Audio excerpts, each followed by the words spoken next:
Good morning and welcome to Newsmakers. I'm your host, Dan Hurley. Last spring, Hamilton County voters were bombarded with information, both by those supporting a half-cent sales tax increase to build new stadia for the Reds and Bengals, and by those opposed to the stadium tax.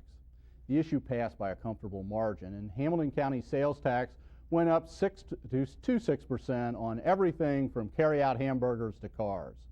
On November 5th, Issue 2 proposes another sales tax increase that would boost the rate from 6 to 6.5 cents on every dollar. This time, however, the campaign has been amazingly quiet. No slick television ads, no blizzard of yard signs, and very little direct mail. The proposed new tax will raise $52 million a year for the next 10 years.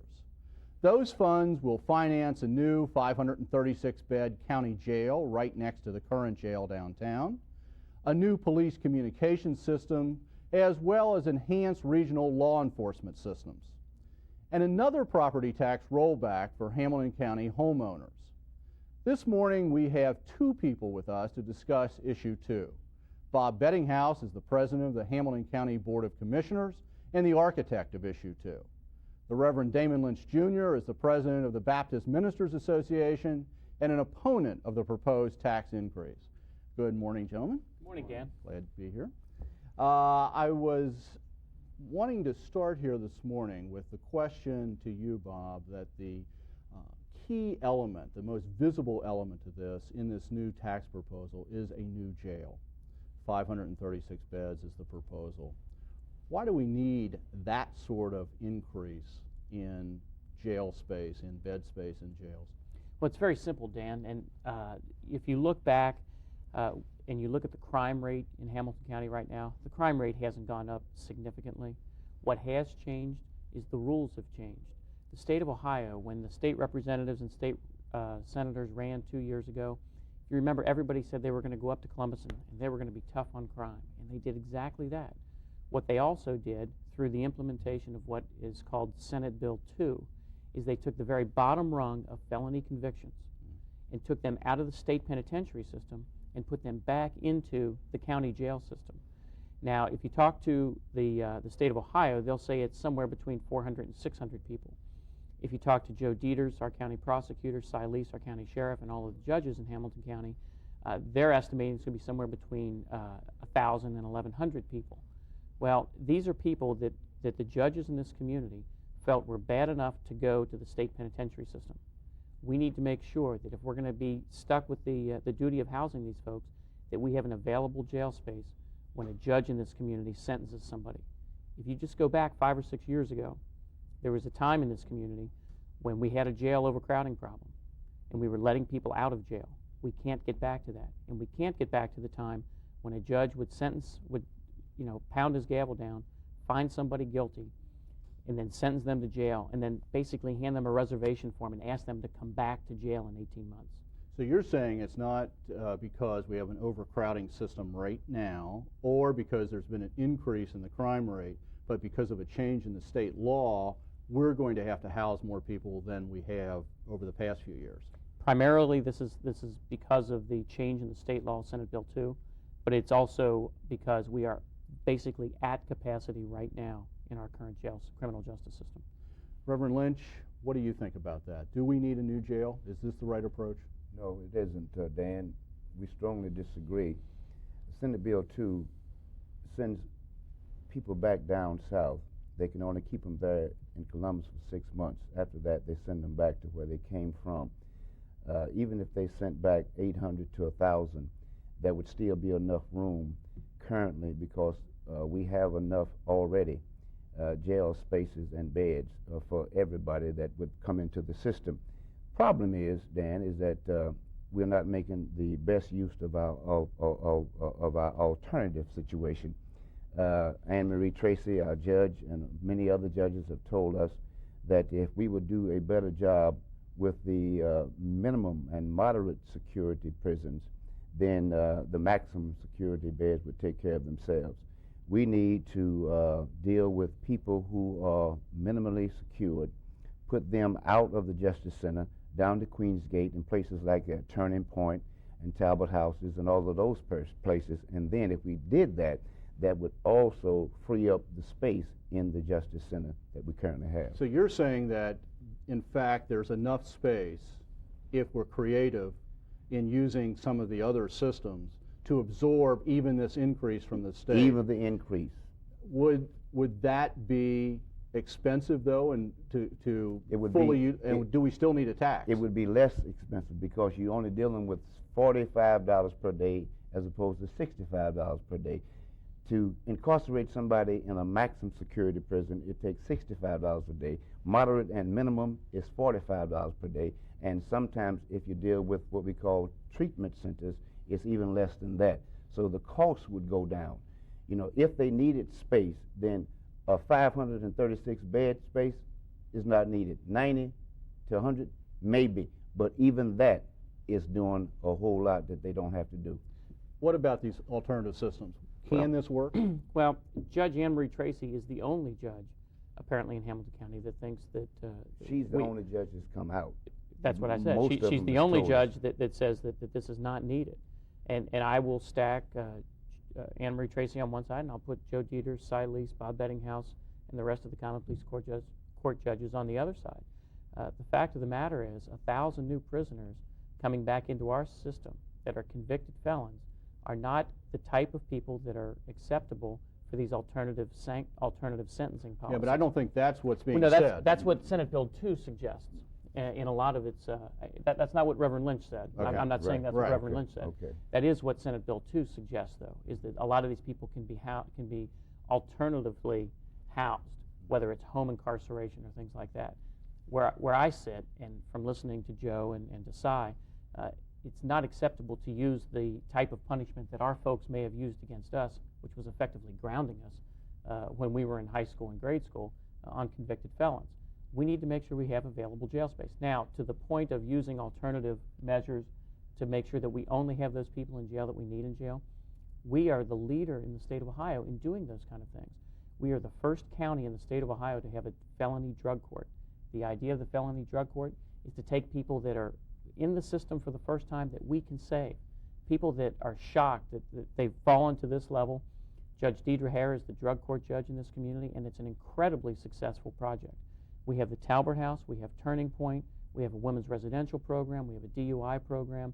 We went from spending $5 million in 1991 on these kind of treatment programs to spending $15 million in 1996. And one of the unspoken or unheralded parts of this proposal is that we will increase that by another $3 million from the sales tax revenue that we'll be collecting, and supplementing that with another $1.5 million from our general fund to bring it to over $20 million that we'll be spending on these programs. Okay, he's really making my point about the alternative and the treatment situations, how they work. He's making my point. We're saying, the conference, we need more of that. Less jails, more of what he's talking about, because the recidivism rate, the jails, they go in, they get out, they go back to jail. Treatment, they go in, they get out, and they go somewhere and they become productive. We're saying put the emphasis and the focus and the money where it best can be utilized so that we can eliminate the use for jail space. That's what we're saying. He's making my point. Cleveland has done it to a great success, and they have more people than Cincinnati. When you go to Cuyahoga County and to Cleveland, you won't find all of this. Hamilton County locks up more people than any county in the state of Ohio. And now what they're doing is anticipating that there will be enough criminals to fill the jail. They're not there yet, so they are hoping that they come. Otherwise, why build them? Wow. We're saying let's build some centers and some places where people can go and receive treatment and do some things that are creative. Take the money and use it where it best can be used. Now, you're saying, though, that we're a leader. Reverend Lynch is saying that We're not doing enough. We're not doing enough. Right. enough. Should we even be pushing these alternatives harder than we're pushing them? And would that, one, be more cost effective in the long run, and two, be more effective in terms of turning people's lives around in the long run? Dan, what we need to have is a coordinated approach to the criminal justice system in this community. And a very important component of that is alternative sanctions, whether it's home incarceration or it's treatment for drugs or alcohol. But an absolute mandatory component of an effective criminal justice system is an available jail cell for when somebody does something bad in this community. Now, you have to have both. We've shown that we are willing and have taken the funding from $5 million to $20 million starting next year, assuming that this is successful. Well, now, you know, we also, if you remember back to the time when they built the existing Justice Center, the day it opened, they said it was too small.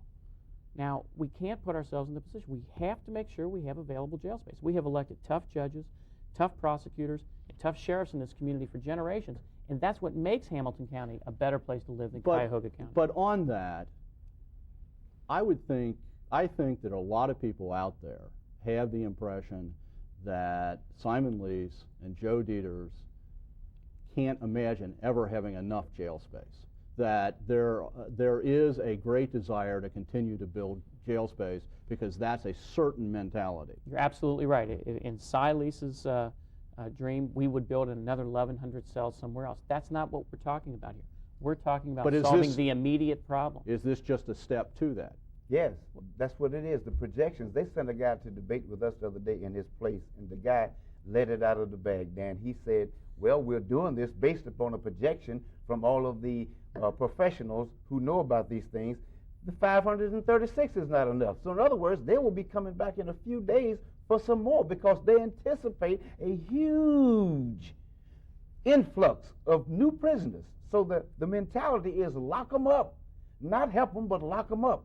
The Inquirer wrote, said the tax is not needed, it's not perfect, although we will vote for it because what they have done, they have put a lot of these exotic things that people would like to see happen, like 911 and security and safety, and they have taken the safety issues and masqueraded the jails inside of that, and the jails are the main things that they want. Do you, though, have any problems with the other parts of this proposal, None. the 911? None. Okay, None. It's the jail that's but the it's issue. impossible to deal with that because the way that the thing is going to read on the ballot, if you vote yes, that means you're voting for everything. They did it purposely. Let me ask a question. If this is being generated by a decision by the state of Ohio, Senate Bill 2, to send more people back to the county, why shouldn't some significant portion of the money to handle that come from the state rather than from local county taxes, especially given the fact that the rainy day fund in Columbus just continues to grow? Why shouldn't the state take some responsibility for this? I agree with you 100%. You know, to hear the state of Ohio argue to the federal government that they don't want any more unfunded mandates and then to turn around and do something like this to each of their counties, I think is terrible. Now, we have made arguments to the state of Ohio. They have sent some amount of money that comes down with this change in Senate Bill 2, primarily focused at alternative sanctions, which is this home incarceration and other treatment possibilities. That isn't what's going to get it done for us. If Judge Crush and Judge Ruhlman think these guys are bad enough, or these women are bad enough to be in the state penitentiary, they're going to think they're bad enough to be in our jail. But let's talk for a second about the whole proposal, because really it's just the jail part of this that's controversial to the Baptist ministers. If you look at the entire proposal, and remember now back over a year ago when there were a very few of us who stood up and stood in front of this community and said, these are the problems we're facing, and this is the approach that we're going to use to get it done. Remember, it was Guy Guckenberger, Dusty Rhodes, and Bob Bedinghaus who stood in that room that one day. We had more cameras in front of us than I'd ever seen before in my life, and we said, these are the problems we're facing. We're facing problems with our sports franchises, we're facing problems with public safety, and we think property taxes are too high. And then when it came to the time to focus in on the stadium issue, we decided to delay the vote on the public safety and part of the tax reduction because everybody agreed that that was the best idea, was to focus things on stadiums, focus things on public safety. Okay. Now that we're within the public safety issue of this, we'll have debate and we'll go from there. Okay. Be that as it may, if you decided that that's fine, but they were pretty much forced into that because the jails were the main problems at the outset. Now, if he wants to talk about how this is going to be funded and who gets the money, he talks about property rollback, then the city receives nothing.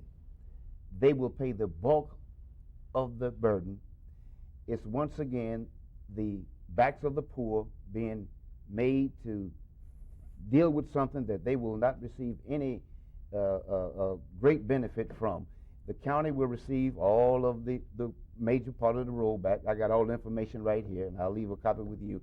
the city will receive less and less, but yet pay more and more. So the tax is a regressive tax, and so therefore it is not fair. And so it's just, and then just to add fuel to the fire, I just read yesterday where my good friend Bob and his other two cohorts voted no on the gambling for the same reasons that we're saying no to this jail situation. They all signed a resolution yesterday saying it's a bad thing for the county, it's a bad thing for Cincinnati. And now, but this is a good thing. Poor people, they cited, will be affected drastically.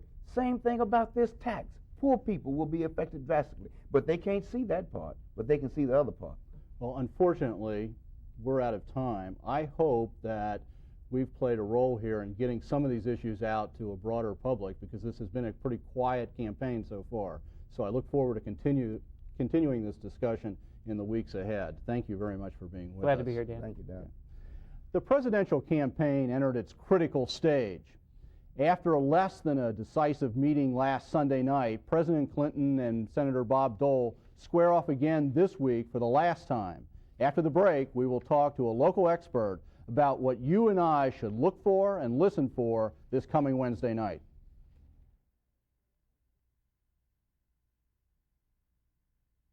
Came to Washington without any experience. They're all very liberal, of course. They wouldn't be in the administration. And their idea was that they knew what was best for the American people. And you know, this liberal charge, that's what their party always drags out when they get in a tight race. It's sort of their golden oldie, you know. It's a record they think they can play that everybody loves to hear. That was about as pointy as it got last Sunday night, when President Bill Clinton and Senator Bob Dole squared off in the first of their two face-to-face televised debates. The second and final presidential debate will be this Wednesday night. This morning we have with us Judith Trent, a professor at the University of Cincinnati who specializes in political communications. Good morning. Good morning. Now, I don't want to start with a horse race question, but right. Taking a look at that debate last Sunday night, presidential debate, from a voter's perspective, how useful was that in delivering a message or communicating anything that was important about the presidential race? Well, I think it was important, and it did communicate some ideas for the electorate. It didn't probably change any minds. I mean, most of the polls say that although more than 70% of the people thought that Dole did far better than they expected him to do, we don't know about any minds that were changed because of the debate. But debates aren't always about winning and losing. I mean, at many times they are about seeing candidates side by side, enlarging the audience for both of them so that it's not just their partisans, but in fact a wider variety, a wider diversity of folks who can hear them, answer questions that are at least similar, and judge them on virtually every factor side by side. And at that point, to that point in time, they hadn't been able to do that. So in that sense, I think it was a benefit. You know, one of the elements about the structure of this debate that bothers me a little bit, Jim Lehrer is the lone questioner, Yes. and apparently is not able to ask follow-up questions. Does that bother you? Well, it bothers me that there are not follow-up questions. It bothers me that they cannot ask each other questions. So yeah, I think that's a problem. Although I do think that the moderator, the single person asking the questions, is better than having a panel of 3 or 4 questioners. So I think that works better, but it's far from ideal. I mean, let's not forget these are debates. These are simply encounters that give you an opportunity to see the two of them side by side, to see their reactions one to another, to hear them discuss the same issue. Mm-hmm. You know, you made the point earlier, you don't think this debate changed any minds. Right. That's what the polls would suggest. But from Bob Dole's perspective, seemingly from what the polls suggest, he has to change people's minds. Do you expect him to do anything different this week than he did last Sunday? Well, let me begin by saying I think it was a very clever strategy that both President Clinton and Vice President Gore pursued in terms of initially saying how much they admired their opponent, how pleased they were that the campaign had not degenerated into issues of character and so on. It was a clever ploy. I don't think it's going to work this time. It is Dole's only opportunity, and he's going to have to use it, despite what the president may say initially about how pleased he is that this is a very up kind of situation. So I think Dole must do that. That he can make it stick, we'll see. Last Wednesday night, the vice president's candidates debated each other, and a lot of people expected Jack Kemp, who has a very aggressive personality, to come out strong and maybe carry that message a little harder than Senator Dole did. How would you evaluate what happened last Wednesday night with the vice presidential debate? Oh, I think it was more of a love fest. And I think that Gore was able to use that strategy initially, right off the bat. He talked about the fact that they were friends, that they had conducted this campaign on a high level, and they were going to again tonight. Now, what was Kemp to do? Was he to say, oh, no, we're not, and we need to be talking about some other issues? In fact, he really didn't. I mean, they had a disagreement on issues, but that really was all. I mean, they didn't talk about any kind of character or sleaze kind of issues. Do you expect Senator Dole to break with that pattern? I think he's arguing now, he's suggesting that he's going to break with that pattern. But, that's a double-edged sword. I mean, I think that we like to have some clash in these encounters. But in fact, Dole easily comes across, I mean, his whole rhetorical career, he comes across as mean-spirited at times. And he did that even at times in the debate, in the first debate, by just using these asides that you would have to be a Washington insider to really know what he was talking about. But if you did know, some of them were mean-spirited. So he has to watch that, and it is a double-edged situation for him. I mean, it's his only shot at this point. And yet if he does, he could be in trouble as well. It could backfire on him. I mean, I think you can get very close to being a demagogue. And the demagogic kind of rhetoric that even he kind of playfully engaged in post-debate with calling the sitting president of the United States a bozo is just not the kind of rhetoric that gets people elected. What does President Clinton have to do in this final debate? He may be in that sort of mode of protecting a lead. What does he have to do this time? I think there are 3 or 4 things he must do. First, he has to make the decision about whether or not he's going to try to bring any congressional Democrats along with him. Because if he does, that's one line that he ought to pursue, one rhetorical strategy he can pursue. A second thing that he has to do is to be slightly careful of those accomplishments that he claims, because in fact some of those may have been brought about by the Republican Congress. So I mean, it's a question of timing there.